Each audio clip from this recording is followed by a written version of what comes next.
O'zbekiston havo yo'llari milliy futbol terma jamoasini qo'llab-quvvatlash maqsadida Dreamliner samolyotini bezatadi.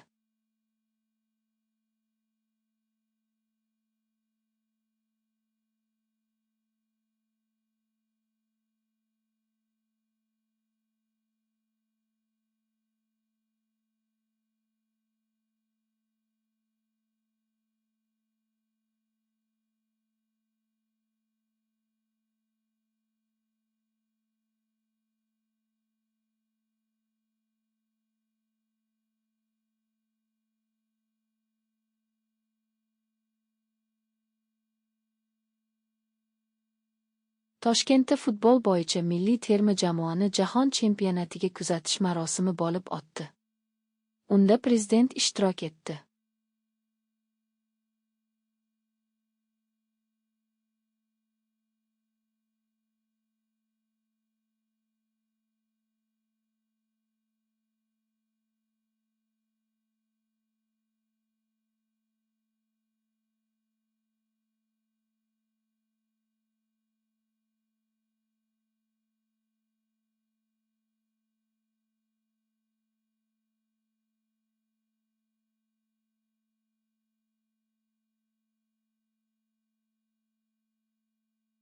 (2026) yilgi jahon chempionati Gollandiya terma jamoasi uchun qo'llanma (T).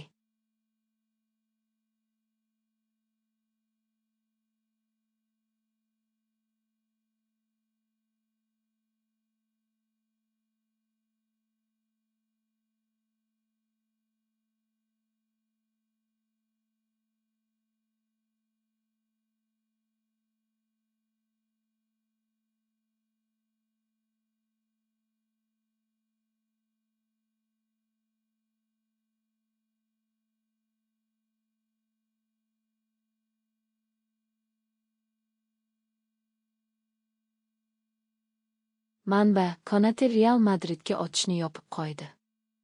Real Madrid va Fransiya terma jamoasi himoyachisi Ibrahima Konate o'rtasidagi muzokaralar so'nggi 48 soat ichida davom etdi va to'liq kelishuvga yaqinlashmoqda, deya xabar beradi manba.